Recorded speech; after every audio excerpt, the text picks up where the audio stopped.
Hi, I'm Stuart Masters from Woodbrook. I want to offer some reflections on the attitude of the earliest friends to Advent and Christmas.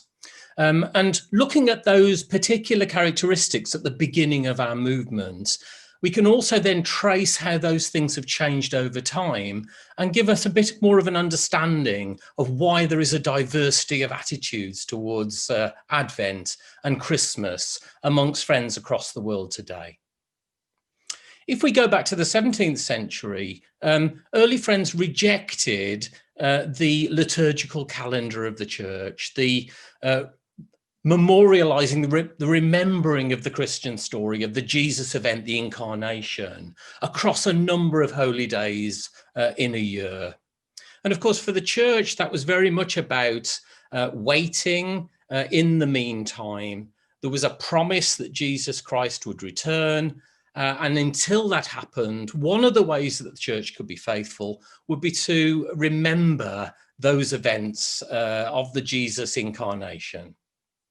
For early friends, however, they had this strong sense of being caught up in the transformation of all things, the promised end times, the return of Christ. In many ways, the earliest friends were a second coming church. They believed that Christ was present with them and revealing himself within them.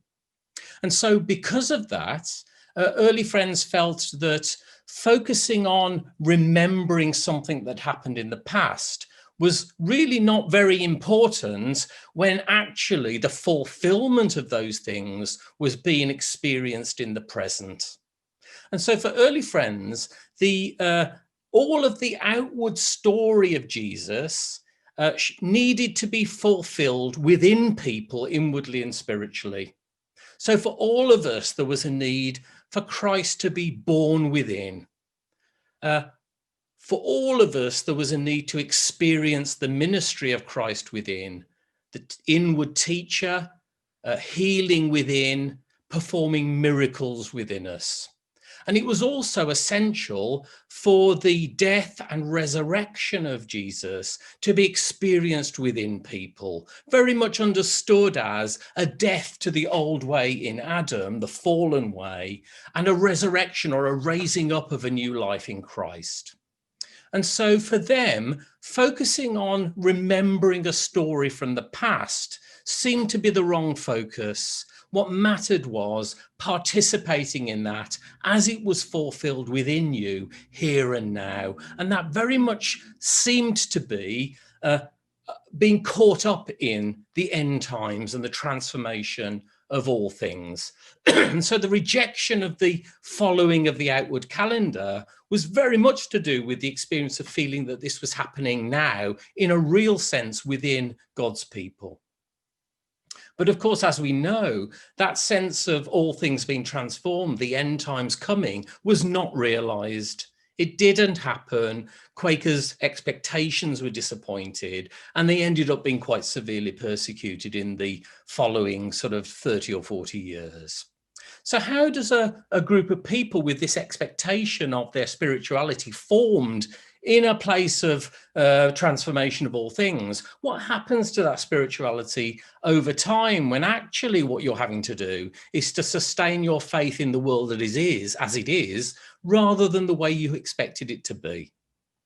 And so is it possible to sustain this complete rejection of outward remembrances and focusing entirely on the inward experience, particularly if the fire of that experience has somehow died down or waned, particularly in future generations? And I think it's fair to say that in a simple sense, there have been three different responses to this over time amongst friends. Some friends have sought to hold on to the traditional Quaker understanding, the rejection of the outward helps, the outward remembrances, the outward focus on the incarnation as it happened in first century Jerusalem, and focus on the traditional understanding that what matters is what's happening within. And that is in many ways a very particular understanding of the Christian tradition that separates itself in many ways from other churches.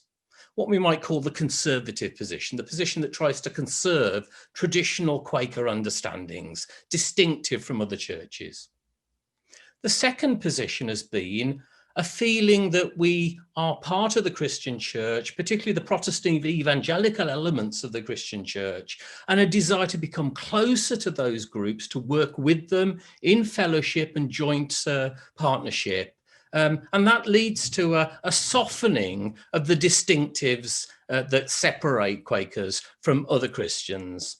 And of course, in that form, often called pastoral or evangelical Quakerism, there's a sense of recovering the importance of those significant Christian festivals and holy days.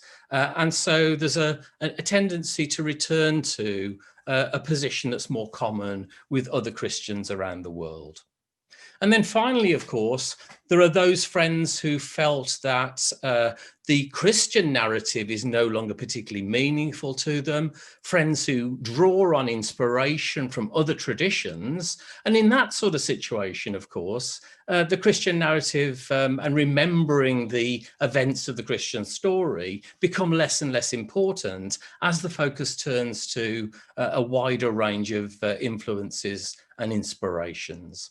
And so we find ourselves in the world today with a variety of different responses to the celebration of Advent, for example, and Christmas. But one thing that's really interesting about the early Quaker understanding is that in many ways, the very basis of Quaker personal practice and corporate worship was in many ways an Advent kind of activity.